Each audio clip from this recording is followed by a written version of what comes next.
Today's webinar topic is Ageism and Intersectionality. My name is Muriel Howden. I am the Executive Assistant and Senior Outreach Advisor for RTO Yarrow. I will be moderating today's session and providing active offer for any participants who wish to ask questions or have information relayed in French. Throughout the webinar, please feel free to use the Q&A feature to submit your questions for the panelists. Bonjour et bienvenue à notre webinaire dont le sujet aujourd'hui est Agisme et intersectionnalité. Je suis Muriel Howden, adjointe de direction et conseillère en liaison à RTO ERO. Je serai la modératrice de notre session d'aujourd'hui et je vous invite à poser vos questions ou à partager vos commentaires en français dans la boîte de conversation questions et réponses afin de les soumettre à nos panélistes. Before we begin the webinar today, we would like to pay our respect to the Indigenous lands that connect us across Canada. I am speaking to you today from the traditional territory of many nations, including the Mississaugas of the Credit, the Anishinaabe, the Chippewa, the Haudenosaunee, and the Wendat peoples, which is now home to many diverse First Nations, Inuit, and Métis peoples.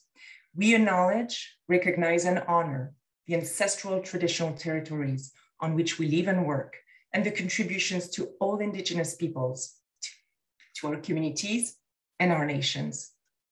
Je m'adresse à vous aujourd'hui du territoire traditionnel de nombreuses nations, incluant les peuples Mississauga de Crédit, Anishinaabe, Chippewa, Haudenosaunee et Wendat, qui abritent aujourd'hui de nombreux membres des peuples des Premières Nations, Inuit et Métis.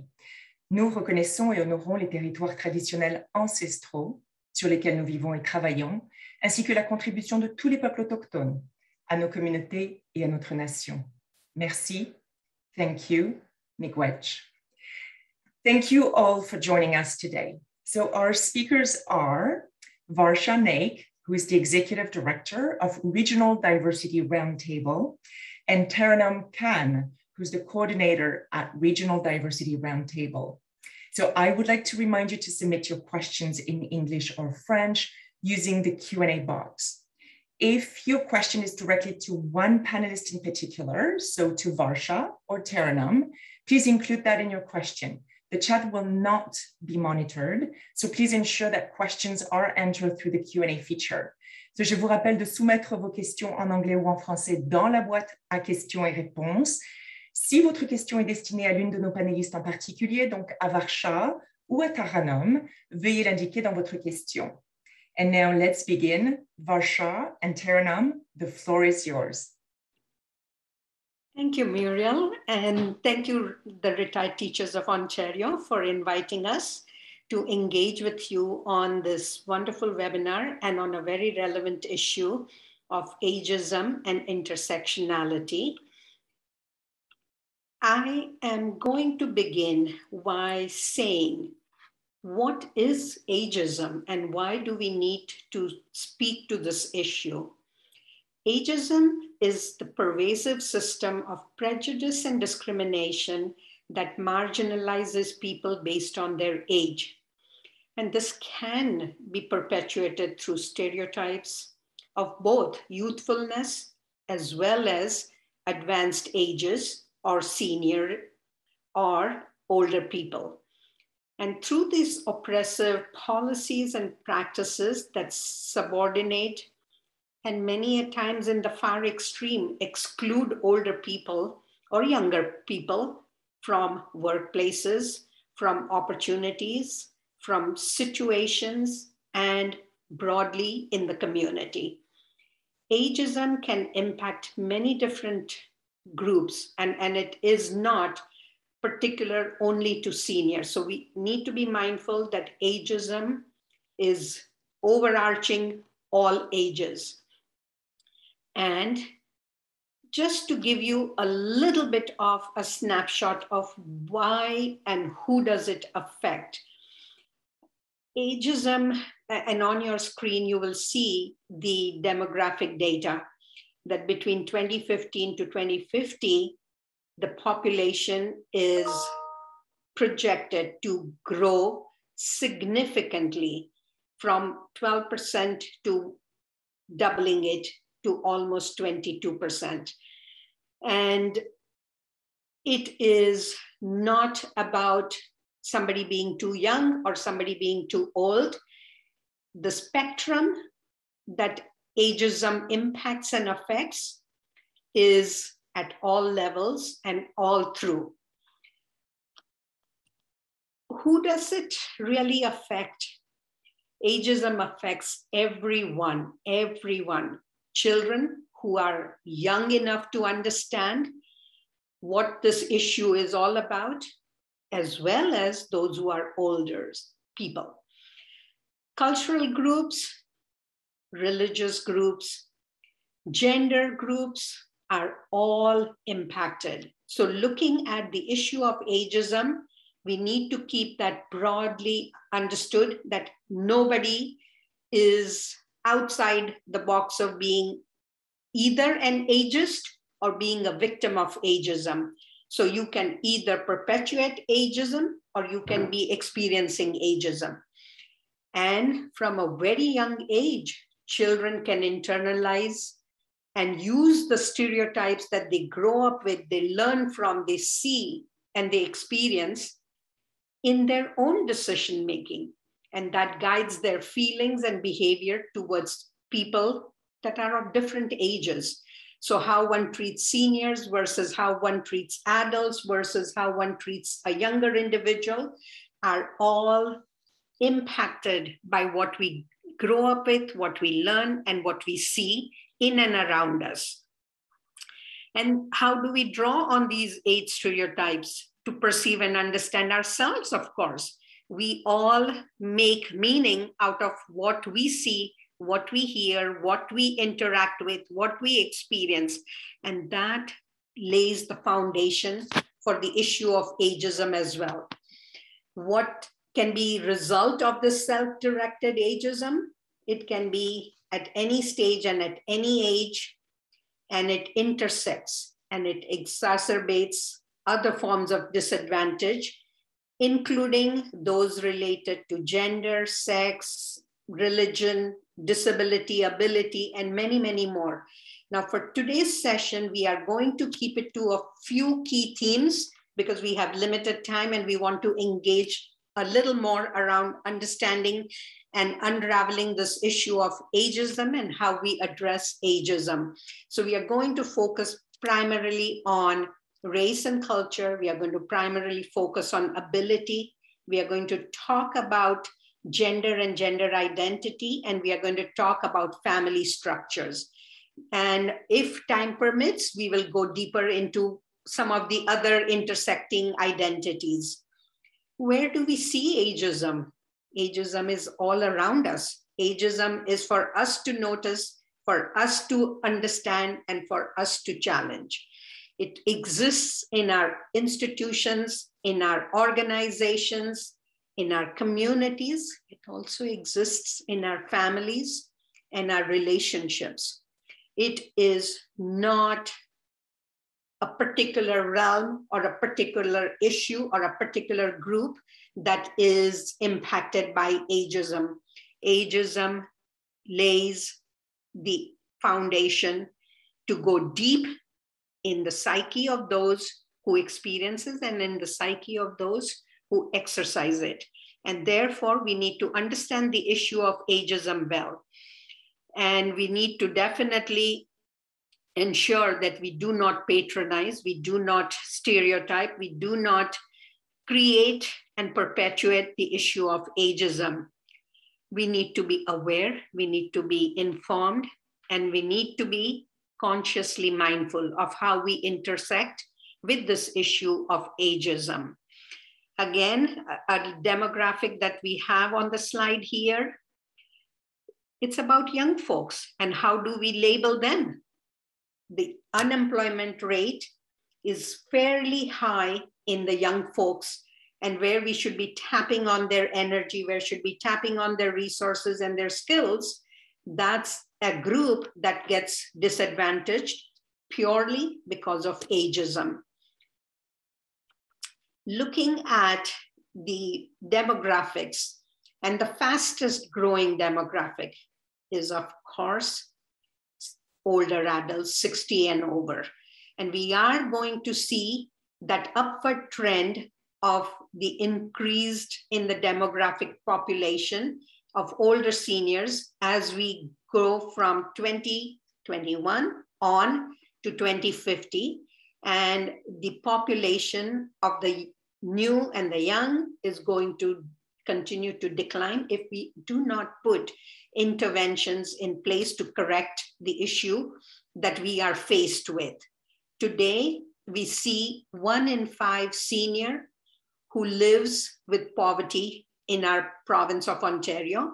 And I know there might be people joining from other parts of Canada or even from other parts of the globe. You need to be mindful of what your demographic looks like in your community. Why is ageism a problem? Well, half of the world's population is ageist. And that is a fact that we cannot hide from. Data is not that clear, and it does not unpeel the layers of identities in that demographic data. So disaggregated data is a gap in understanding ageism as it intersects with other identities. And we definitely want to look at that issue. If you see the chart on the screen right now, there are only 2 components of identities that are reflected in this chart: gender, and again, the more traditional gender assigned roles, male versus female, and the various age groups. And as you see, a range of issues unfold. We see longevity, we see lifespan decrease, we see the imbalance in the demographic proportions of both males and females as the age progresses. And there are underlying and foundational issues that we need to address. And all of these are tied not only to ageism, but ageism is a huge contributor. Health and well-being are impacted when people experience ageism. And we are going to talk a little more at length about this. Ageism can change how we view ourselves. It can erode solidarity between generations. It can devalue or limit our ability to benefit from what younger and older populations can contribute to making our society, our province, our nation operate at its maximum capacity.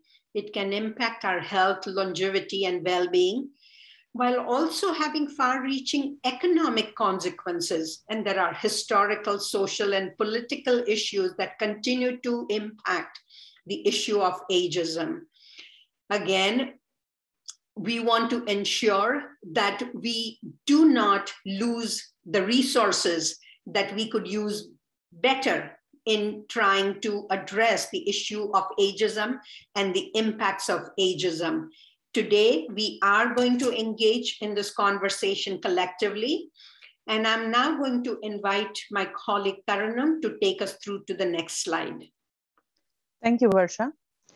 So on the screen, the obvious image is that of intersections of a highway.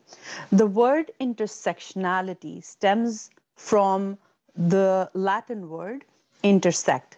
It centers interconnectedness, togetherness, interrelatedness, and interdependence. Intersectionality is defined as an analytical framework for understanding how aspects of a person's social and political identities combine to create different modes of discrimination and privilege.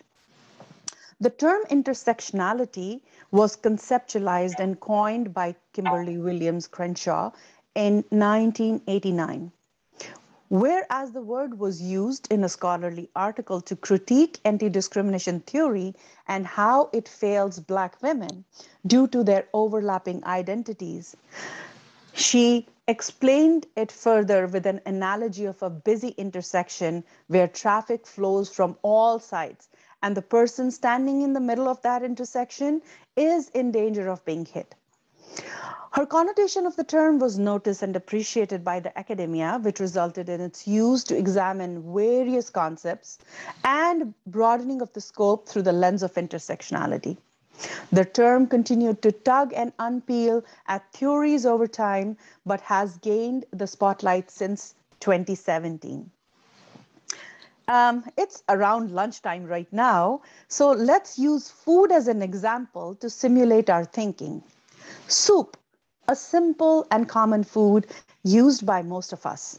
I invite you to think of the multiple ingredients that are cooked together to make a perfect bowl. It is full of flavors, the right balance of salt and sweet, finally followed by the heat of the spice. To me, that is intersectionality, the coming together of feelings, sensations, memories, culture, and more. The experience of age discrimination may differ based on other components of a person's identity. For example, certain groups of older people may experience unique barriers as a result of the intersection of age with gender, disability, sexual orientation, race, ethnicity, religion, culture, and language. But I would like to bring forward a quote by our very own Varsha Nayak, which states, "Don't get lost in the vortex of complexity." With that, I hand over the next slide to Varsha to take us forward.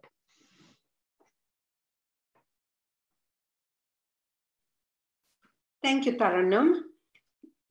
The conversation on intersecting identities as they interact or as they cross over with the issue of age and ageism, we cannot not address the big one that is in our communities, that is in our faces, and which is significantly pervasive and prevalent in our society today, the issue of racism. And we cannot not include culture when we talk about race, because again, a lot of it is intertwined. For many, the issue of race and culture is synonymous. They cannot separate the two. But I want to bring the conversation to acknowledging that academics have defined race and critical race theory, and people have challenged that theory. People speak about the issue of addressing racism actively. But for today's conversation, we are not going to talk about only Kimberly Crenshaw, or we are not going to talk about Derek Bell. We are not going to talk about any of the other academics, but we are going to definitely unpeel and understand how the socially constructed notion of race has deeply entrenched our society, deeply entrenched our mindsets, and deeply impacted our behaviors and our practices of both acceptance or exclusion, and in worst case scenario, violence. We've seen the impacts of racism when it intersects with age and ageism play out constantly. The creation and the recognition or the acknowledgement of the International Day for Elimination of Racial Discrimination by the globe. And this is a global issue. It is not only an Ontario issue, but we are operating in Ontario. And what hits home is primary for us. So looking at the issue of race and culture as it intersects with age is what we are going to talk about. Let's take a couple of examples. The experience of age discrimination may differ based on other components of one's identity. Example, certain groups of older persons may experience unique barriers as a result of the intersection of age with gender, disability. And that played out in COVID-19, looking at the pandemic, looking at the inequities that have been emerging around race, around culture, how people are either accepting to take precautions to safeguard everyone in the community or are excluding because of mistrust. Issues of race are playing out at multiple levels. Young folks and young Black males, looking at young Asian males, looking at young females and their body image, looking at culture of whether you are Middle Eastern or whether you are Arabic or whether you are a hijab wearing Muslim or whether you are a liberal Muslim or whether you are an Indian, or looking at the issue of culture, the issue of age and issue of racism as it intersects with ageism is a huge, huge, huge barrier that we need to be taking care of and we need to unpeel. It is a key influencer. One cannot say I am not part of a race just because we are open to all. Accepting all does not mean that we do not take pride in what we are. There are a lot of unconscious biases that play out as far as racism and culture intersecting with ageism are unearthed, are presented, and are held for people to, one, either witness, either observe, either stay silent, either take active actions. And so the influence is key and we need to understand it. People who experience racism, they are traumatized. They are traumatized for years, and not just years, for generations. That's the historical context of racism as it intersects with ageism. Young Black youth and the issue that has come up with Black Lives Matter, looking at issues of feminism and not including racialized women in that conversation at the get-go. Race and culture play out at every ism. You name it, it plays out. And we want to be mindful as we understand it. And we need to remember that, and I'm giving a quick example. I think right now with COVID and almost coming up to a conversation around, do we open up fully? Do we have a hybrid model of operating as an organization? What do we need to change? Do we open up our restaurants? Do we open up our festivals and events? Let's take a concrete example of a 55-year-old woman who's alleging that she's refused a job as a waitress because she has experienced ageism and sexism, both. And is this real? Is this perceived? Is that just a myth? Absolutely not. It is very real for this particular individual who's 55 looking for a job, who does not get it. And a restaurant that hires older male in that same entity, same establishment, and serves as either chefs, either maitre d', or at the reception end, looking at young waitresses, and say we are spanning the age gap. We have young folks and we have old folks, does not negate the fact that this 55-year-old woman has been discriminated against. So the issue of ageism with race and with culture and gender is a real issue that we want to be mindful of and that we cannot negate. Tarannum, take it away. Thank you, Varsha. So Varsha was just touching upon the gender piece, and let's explore gender identity as assigned, identifying, and transforming. Dimensions of gender, people tend to use the terms sex and gender interchangeably. But while connected, the two terms are not equivalent.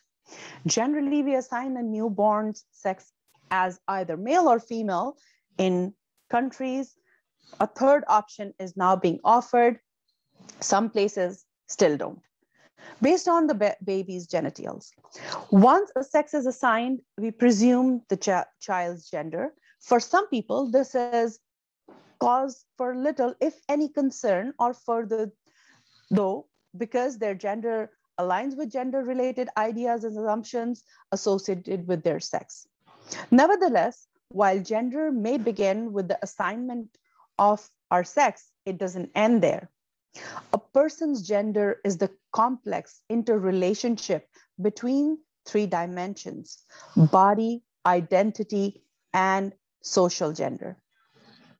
A person's gender identity can correspond to or different from the sex they are assigned at birth.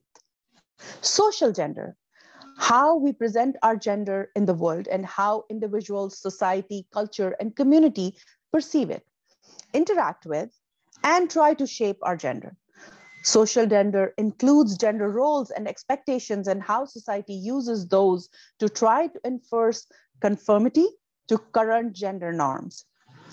This includes gender expression, which is the way we communicate our gender to others through such things as clothing, hairstyles, and mannerisms. It also includes how individuals and communities and societies perceive us, interact with us, and try to shape our gender.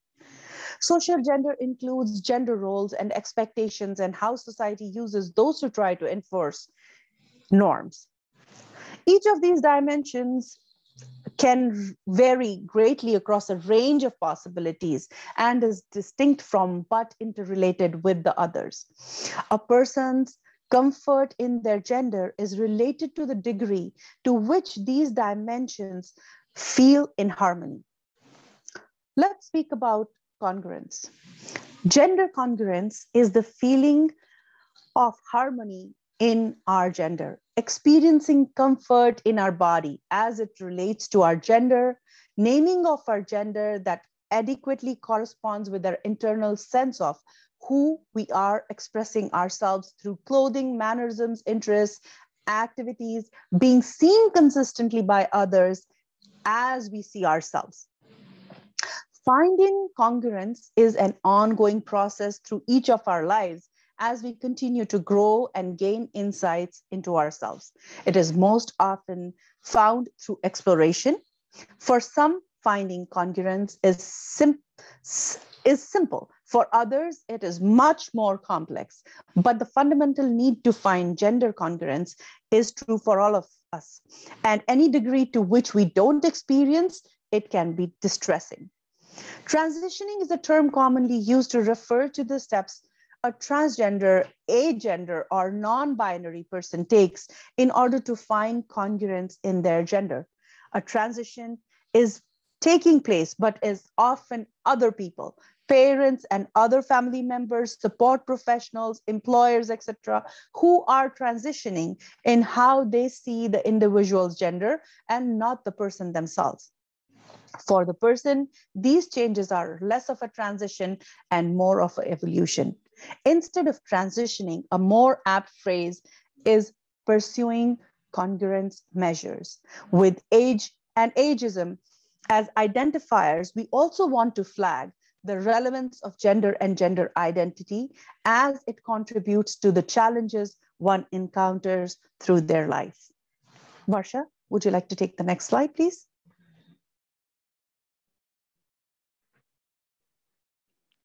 Absolutely. Thank you so much, Taranum. The other piece that we wanted to bring to today's conversation is about ability.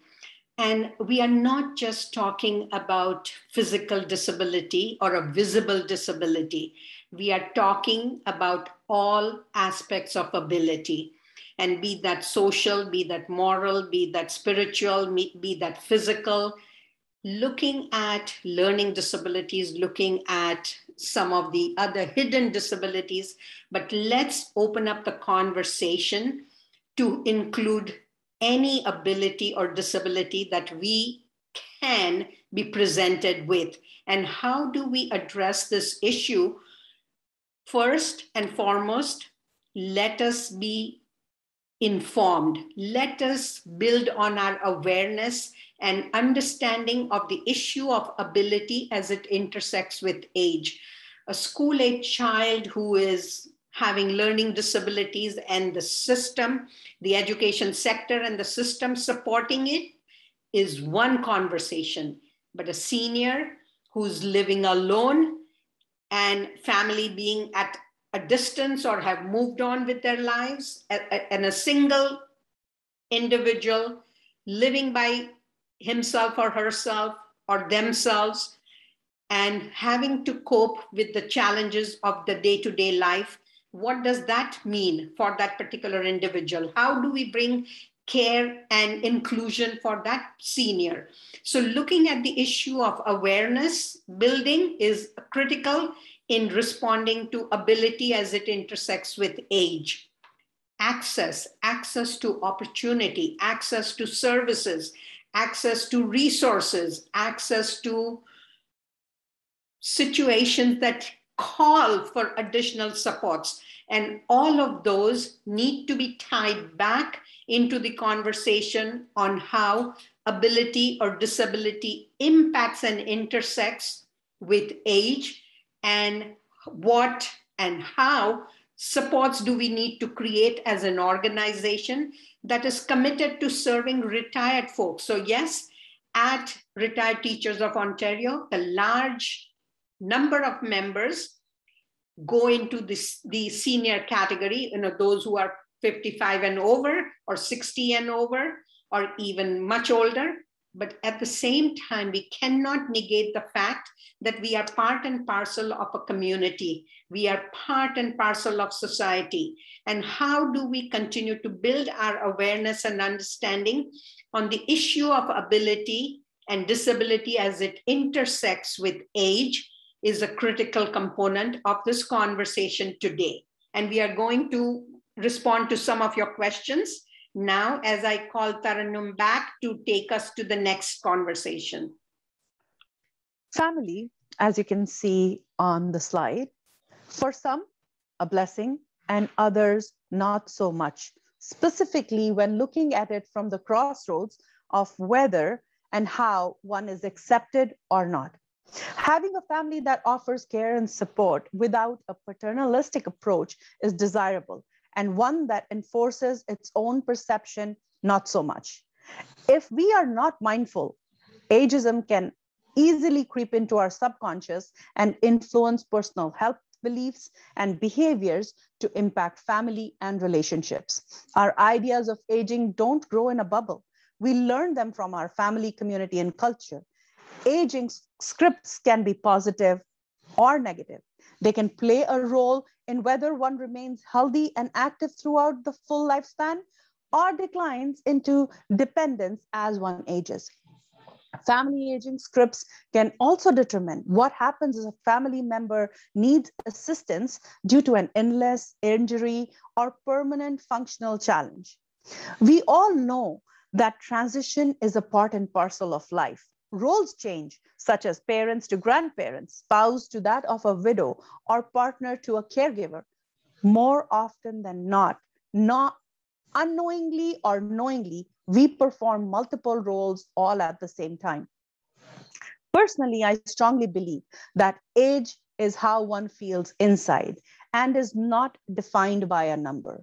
You, being a community of Canadian educators, may have read Margaret Lawrence's Stone Angel and how Hagar Shipley defies aging and refines it more as a willpower and perseverance. Varsha, please take the next slide. Thanks, Taranum. And the next big piece that we wanted to bring to you is the issue of classism. The haves with the have-nots that make up our community and society, the comfortable with the challenged and disadvantaged is what we need to be mindful of as we again speak to the issue of ageism as it intersects with classism. And in classism, I specifically wanted to touch upon a few things. There are many who have wealth which is inherited. Nothing wrong in that. Nothing wrong in a family being well off. But how does that particular family recognize its privilege that it carries with having that wealth, was it really completely without any bias that it was earned? Absolutely not.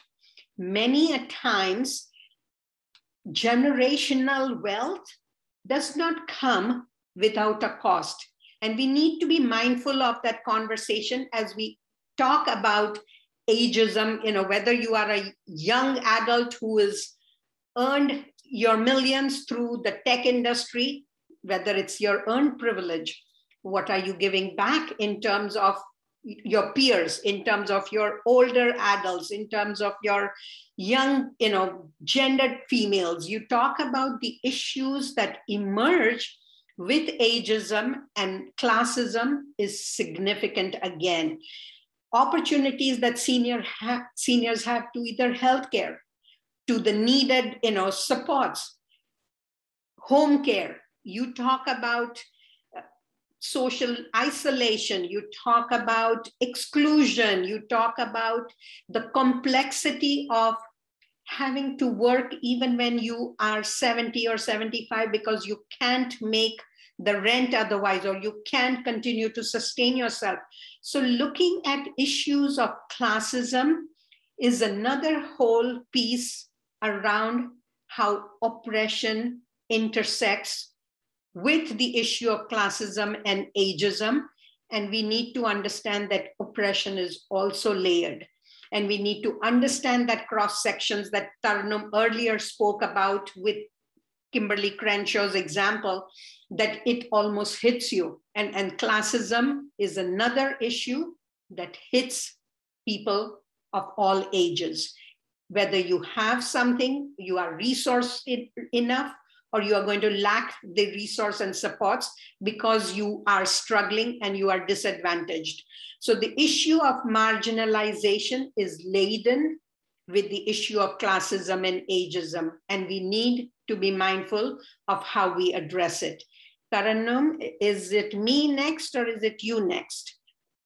It is me next. And we've talked about few key issues that intersect with ageism. Let's now look at how do we challenge ageism. And I've seen a few questions. I was only able to respond to a couple of answers, but I'm going to get to the other questions and answers soon. But I want to address the issue that challenging ageism, again, is everyone's responsibility.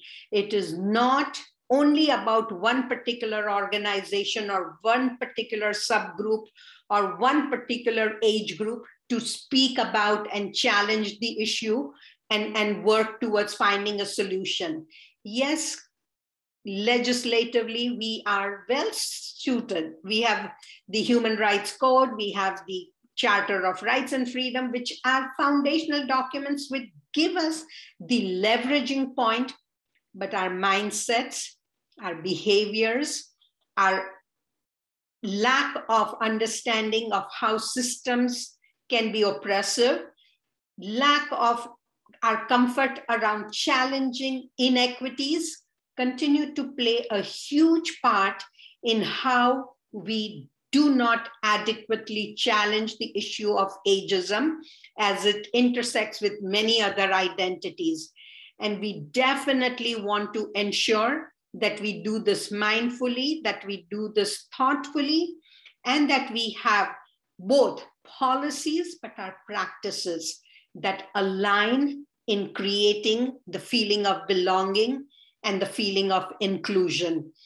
And we definitely want to speak about a few strategies that we can implement in our day-to-day.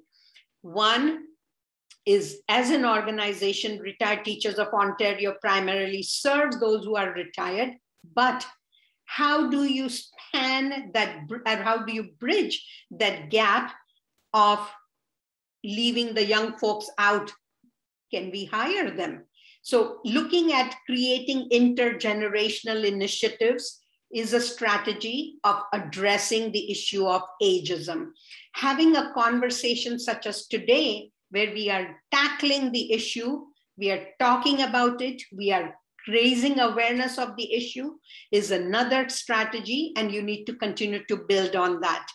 Looking at the intersecting issues around ageism, are we creating some mindful interventions? Are we being strategic, both as a community, as a province, as a nation, to take advantage of all the capacity that we have? Or are we leaving people behind because we exclude them, we are inequitable, or we have closed mindsets? And that is what we want to leave you with, to mull on, to say, value the various lived experiences that people bring to this conversation of ageism and intersectionality, and advance the issue of challenging ageism. Muriel, I'm going to give it back to you. Thank you so much, Varsha. Oh my goodness. Thank you, Varsha and Taranum, for such a wonderful presentation. So just a few reminders very quickly before we go to the questions. We're very fortunate. We have a bunch of great questions waiting for us. We will not type the answers to your questions because we are actually extremely fortunate to have Varsha and Taranum answering your questions live today. So with that, I want to remind you that this session is recorded, it will be shared, it will be translated. So that will be coming soon as well. You can submit your questions in English or French using the Q&A box.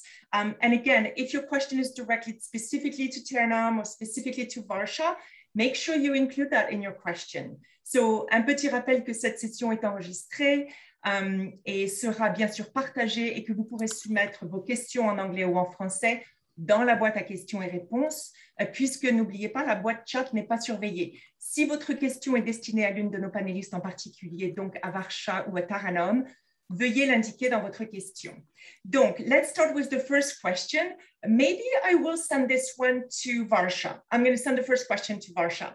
So the question is as follows. I like your perspective that ageism is something that affects both the young and the old.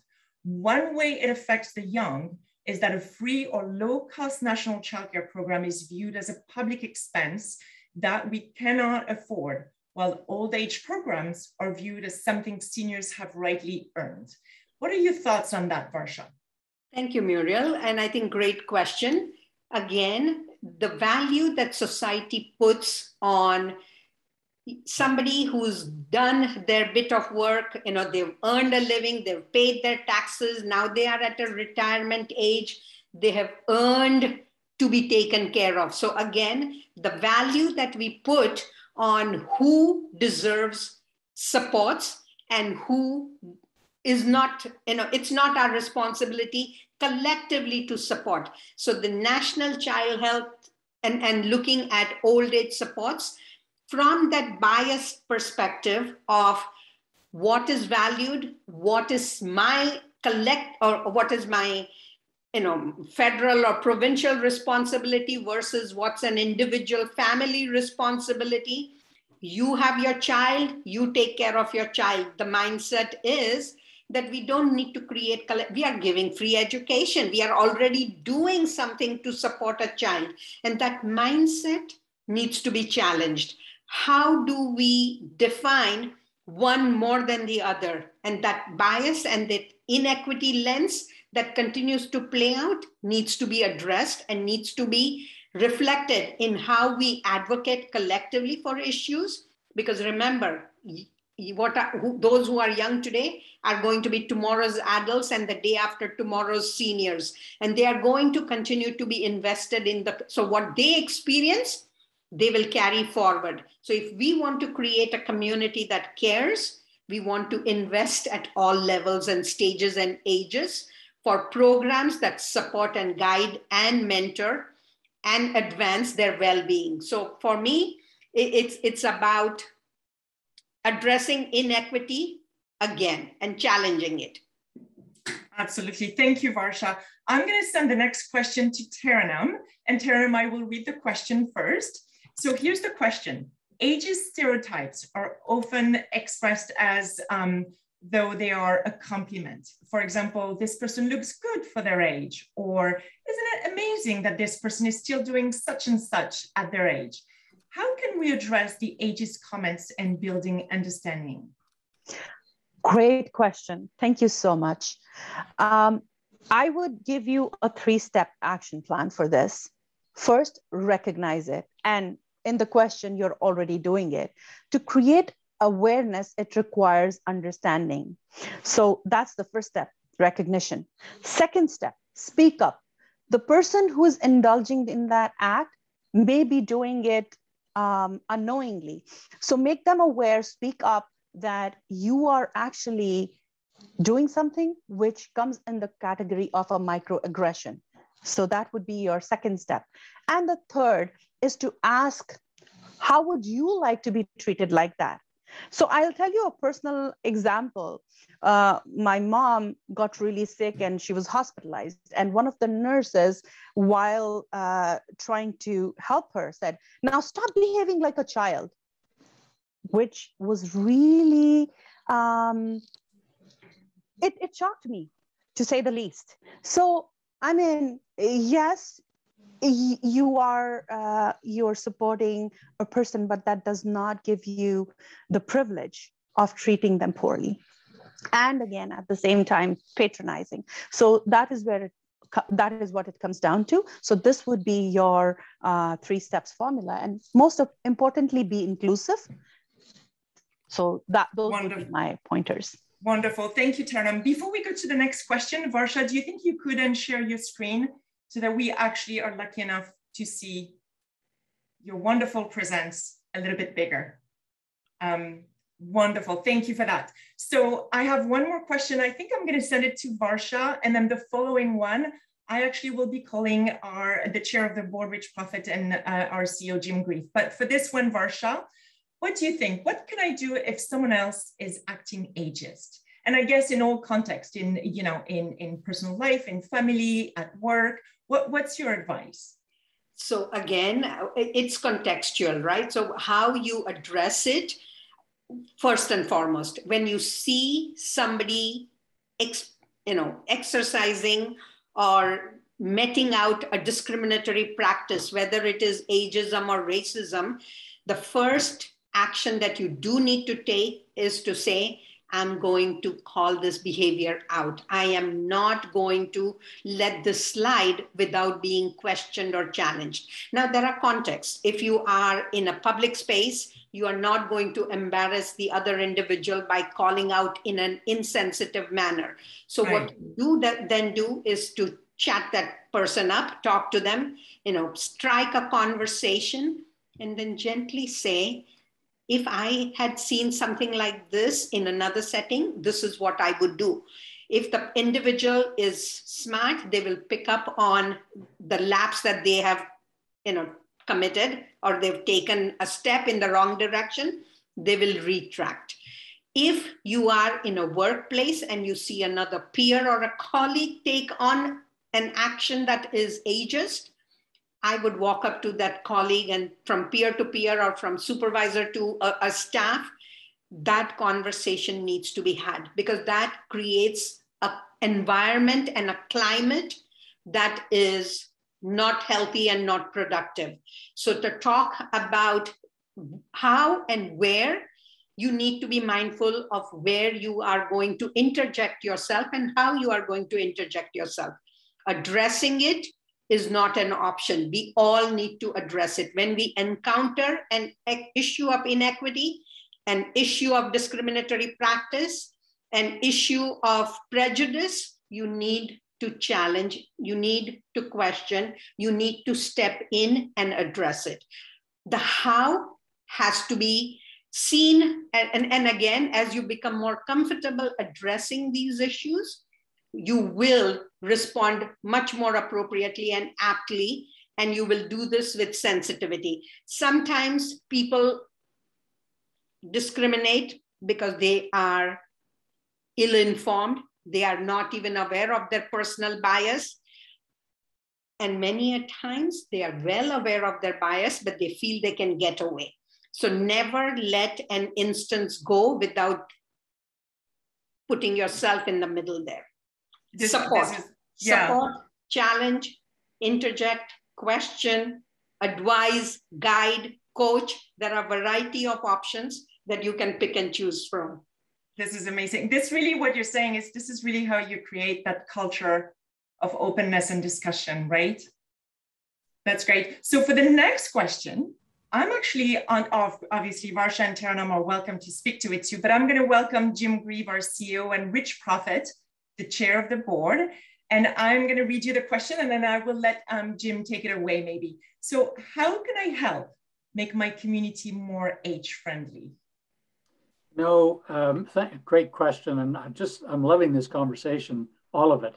And especially the words from Varsha just a moment ago on say something or do something, take action, appropriate action, but take action.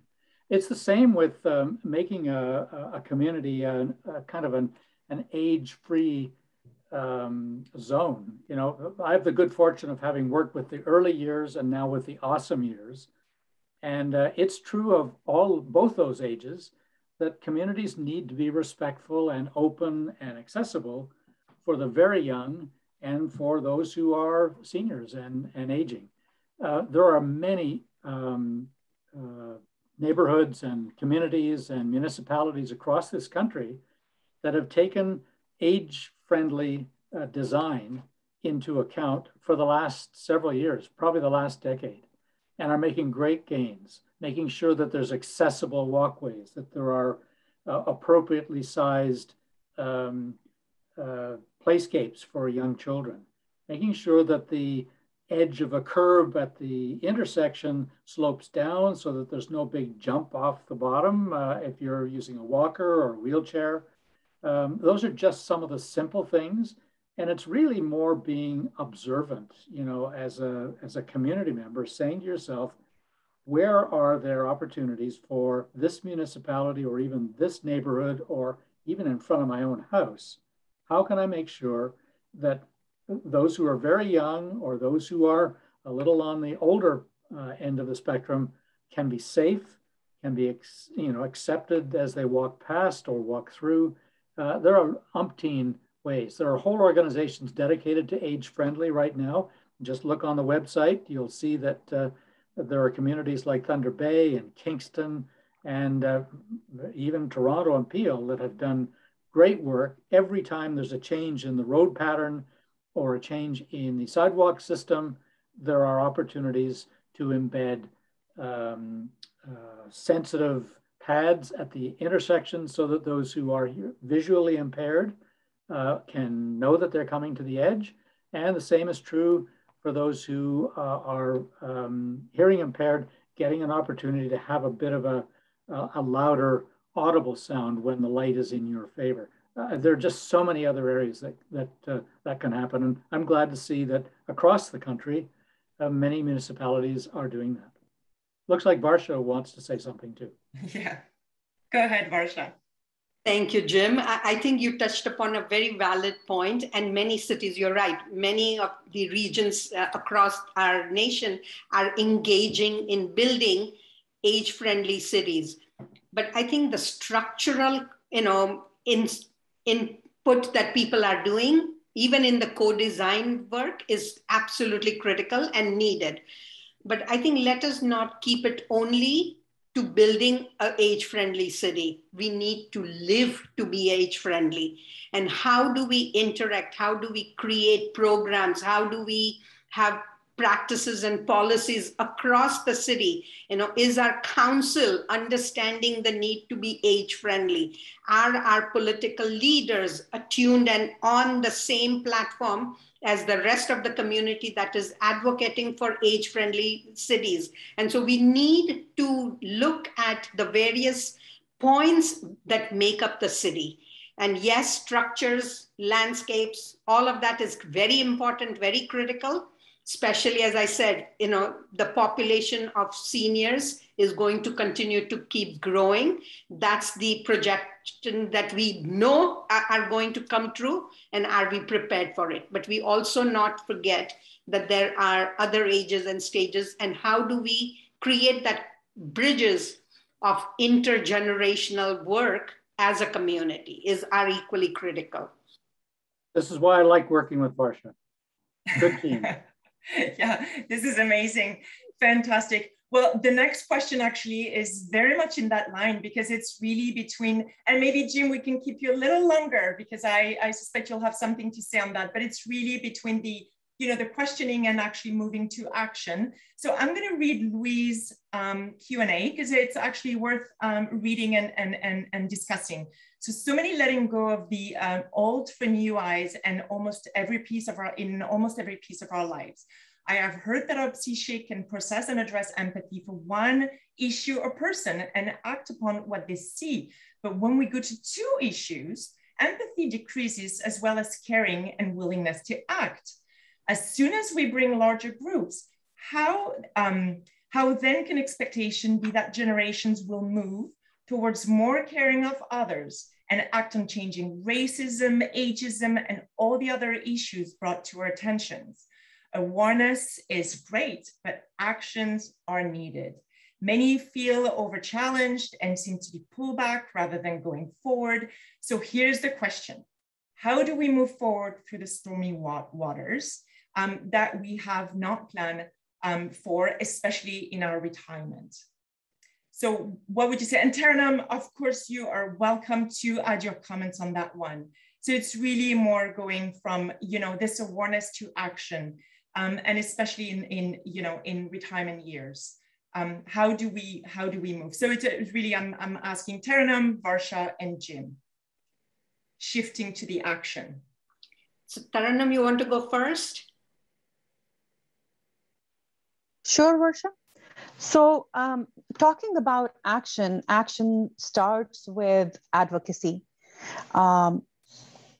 challenging the status quo, making sure the perceptions that people are engaging in are questioned, addressed, and then there's a plan. There's a plan where we see intergenerational engagement so that those bridges, the wealth of knowledge that people, older adults are bringing can seep into the younger minds. And then that interconnection, then that integration can happen.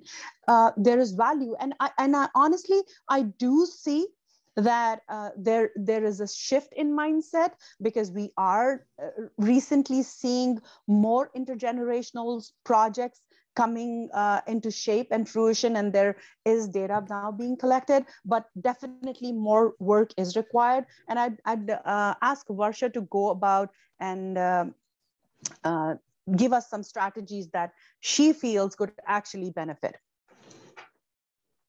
Thank you, Taranam. What I would say, Muriel, is that you definitely want to create opportunities with academic institutions that are local, that you want to create the not-for-profit sector that is local, and you want to engage the public and government bodies to work collectively on creating older adult initiatives. Cities are now very collaboratively creating older adult initiatives, and those are a must.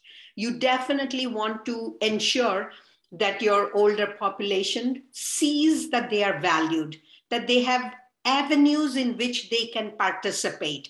So not just as a service recipient, but as an active member of the community. Are we optimizing and are we utilizing all of their knowledge, all of their life's wisdom, all of their skills, all of their life experiences to build on initiatives that will advance where we need to go as a collective group? I think if we fraction away saying we want to only create one program for 60 to 70, and we want to create another program which would be, home care bound, etc., for 75 plus and over, those are needed because there are individual needs that it meets.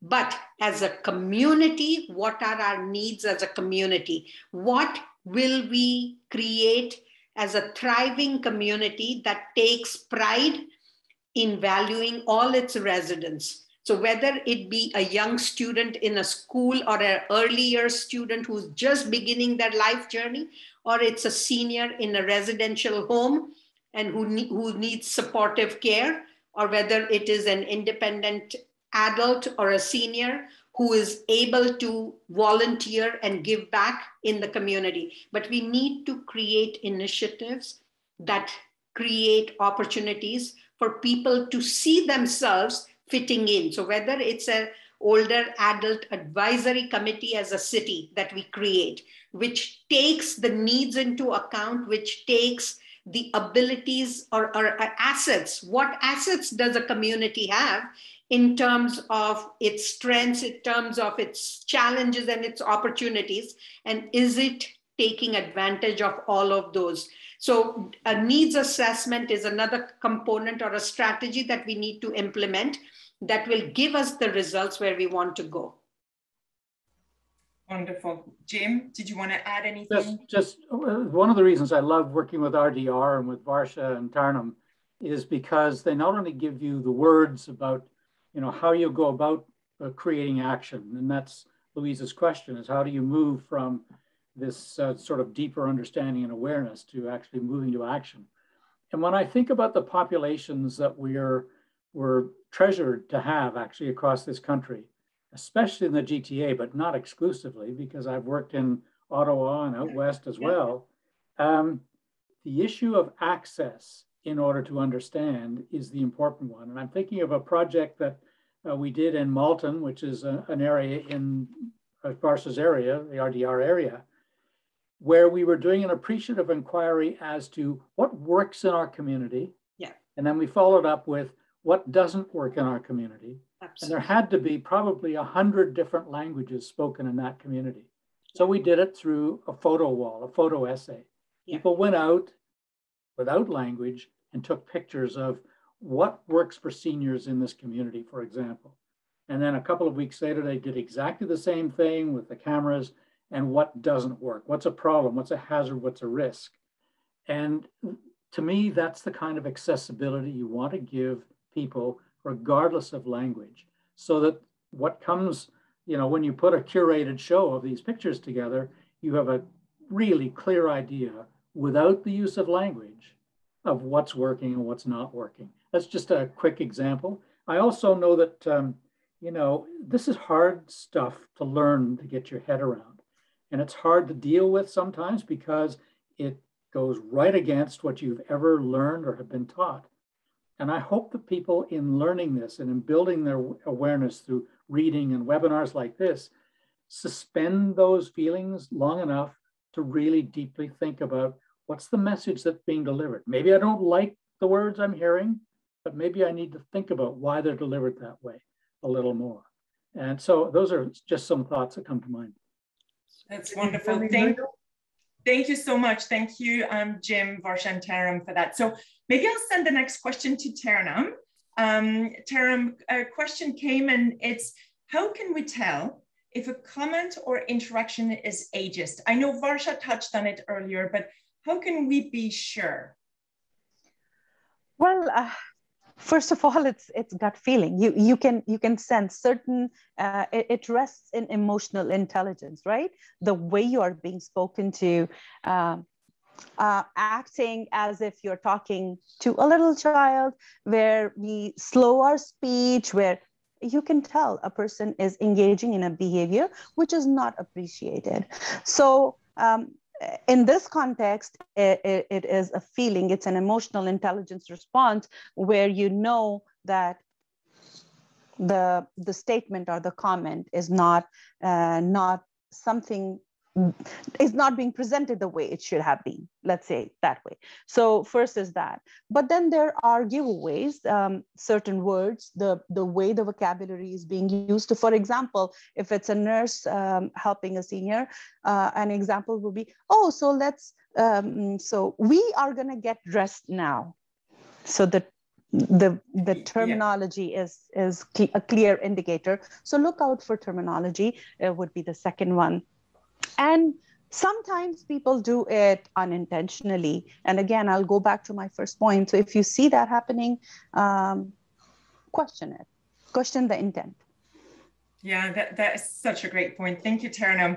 I'll send the next question. So just so you know, we have a few more minutes, and so we'll take a few more questions. It's been incredible. So hopefully we're going to fit a few more.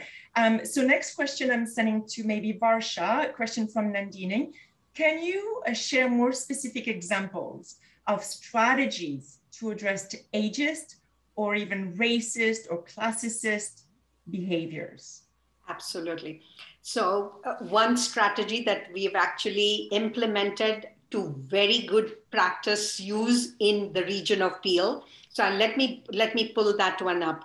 We have created a community collaborative that is meeting and advancing the work on anti-racism, anti-Black racism, and systemic discrimination. So we are naming the work that we want to do. So begin by not shying away from taking a positive step to say, I am going to name the issue. Yes, racism exists in my society. Yes, racism exists in my neighborhood. Yes, ageism is a lived reality for many in my community, and I'm going to call it out.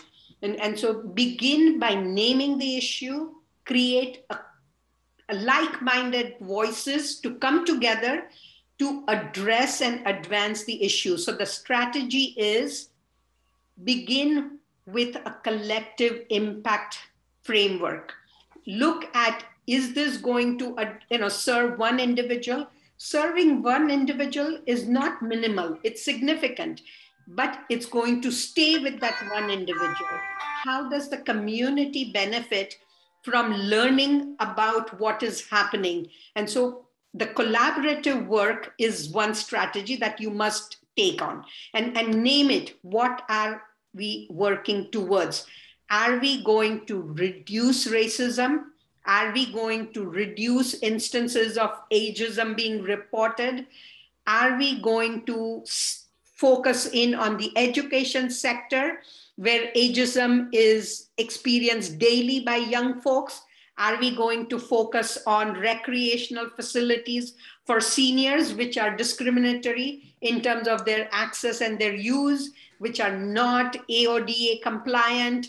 Any of those, what are your achievable outcomes that you are working towards? So looking at one of that strategy and concretizing that strategy is name the issue, identify the objective you are working towards, and get collective voices to work towards bigger changes. I think individual level change are important, but community change makes the thing go further and it is sustained longer. Make sure that your efforts are sustained. One-off efforts, one-off projects don't tend to last. They tend to wither and fall by the wayside when the next issue or priority emerges in the community. So build sustainability into your action plans. That would be another strategy. And I'm hoping Nadine finds that helpful. And you can always write to us if you want some more support or some more examples. Fantastic. Thank you, Varsha. And we'll share again your address and website for sure. I'm gonna go to Taranum for Brenda's question. And then after that, I will call our CEO, again, Jim Grief, for the last questions and for the final words. So Taranum, Brenda's question is, and we go back to ageism, of course. How do you challenge ageism in a respectful manner when the industry is mostly made up of young people and you're constantly overlooked for promotion in the industry? As a young senior, I have lots of skills and experience to share that are transferable skills. I'm able to do the job as well as the young person. Plus, my education is current. So what would you say to that? Well, challenging ageism comes with being aware of how you are being pushed to the sideway. So when you realize, first of all, there are regulations around it. So that would be the first step, because if you're experiencing it in an employment situation, then there are regulations that you can have a conversation with your supervisor, have a conversation with the HR, point out your concerns, do it in a very a respectful and sensitive manner. However, when people are made aware of a situation that you are looking at in from a different perspective, they will understand that you are aware. You will not let somebody take advantage over you. So that would be your first step to it. Having that conversation would also ensure that you are not only making them aware, you are reinforcing your belief in your abilities and your strengths. And if that employer does not see the value that you're bringing to the organization, then it's a time to question your own commitment to that organization. Maybe you need to reflect on what organization would be more feasible to contribute to, rather than staying in a place which does not recognize your strengths and skills. So that is what I would do. And ask you to look at.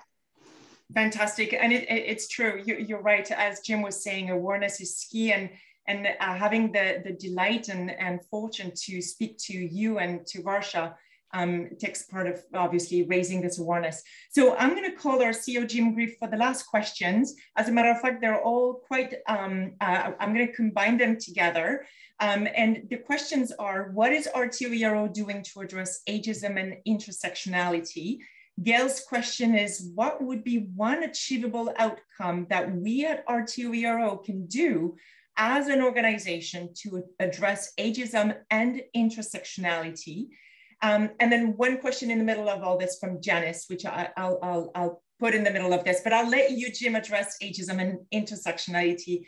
First is, how can we encourage the government to train more gerontologists, which I know is a topic dear to RTO-ERO's heart. So I'll let you as Gail's question first, Jim, and I'll let you. So why don't I just take a run at all three in sort of one sounds great. Swoop. First of all, for ageism and intersectionality, you've come to the right place. We're an organization that is filled with very young-minded, young at heart seniors who are unbelievably motivated and active. They've grown up, many of them, as what we would call boomenials. They feel that righteous ability to advocate for themselves and an expectation that they will advocate. Our members aren't anything but shy. So when it comes to advocating for age-friendly communities, anti-ageism or the intersectionality, our members are more than happy to step forward. They do step forward respectfully, but with insistence as well, which is just born of being sort of boomenials, and it comes along with that territory. We're also very much a learning organization. We're committed through our strategic plan to diversity, equity, and inclusion, anti-racism, anti-oppression, making sure that the issues of intersectionality are at top of mind. And we're doing as much as we possibly can to build that awareness and really to empower that advocacy among our members. And we've started slowly. We've done that with staff and with the board.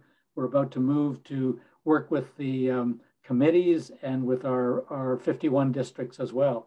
So those kinds of issues, I think, are the proactive stance that members like those who are asking these questions are looking for. In terms of advocacy around geriatricians or geriatric medicine, it's one of our key Vibrant Voices initiatives. These are our advocacy initiatives. We've been after the federal and all provincial governments on the issue of geriatricians. I think there's something like 315 geriatricians for all Canadians. More than half of them are in Ontario. And is it enough? No chance it's enough. So RTO has stepped forward and we just sponsored 2 summer internships in geriatric medicine this summer, courtesy of the National Institute of Aging. We're pressing scholarships all the time that are focused, hopefully, on the health of seniors. So we're as proactive as we possibly can be. And believe me, September the 20th, between now and September 20th, we're going to be extremely active in speaking to every federal MP across the country about our issues, our big issues of, environmental sustainability, geriatric medicine, and good grief, we don't have a senior strategy in this country, so we are pressing them to answer to that. I don't know whether you'd like me to sort of wrap up at this point, but. Yeah, I will let you wrap up. It was amazing. I'm just going to say a big thank you to Varsha Tanaram, and yeah, the floor is yours, Jim. Thank you. Well, as always, Muriel, you've done a superb job. Thank you for shepherding all of the questions. And it never, ever gets tired working with Varsha or Taranam. They've been long-standing friends and colleagues for, as I said, long-standing many, many years. And their presentation today certainly sparked all kinds of questions, but it struck some nerves as well. I think people really needed to hear some of the strong message that you've delivered. And I really appreciate the fact that you've been part of this, and thank you so much. We have recorded this, as you know, and everyone who's participated will get a copy of this recording in the next few weeks. Very good news. Please share the link with anyone you want. Rewatch it if you wish, but share it with anyone you certainly choose to do so. So the week after Labor Day, school begins, not for all of us, but for you, if you want to come back, we're doing another webinar called Self-Care Through the Retirement Journey. And this takes place on Thursday, September the 9th at 1 p.m. The registration link will be coming out a little bit later this week. And we expect to have a vast number of people joining us on that. So again, today, Varsha, Taranam, thank you so much for dealing with ageism and intersectionality, and Muriel and all the people in the background who made this happen, and particularly the several hundred people who joined us today. Thanks so much.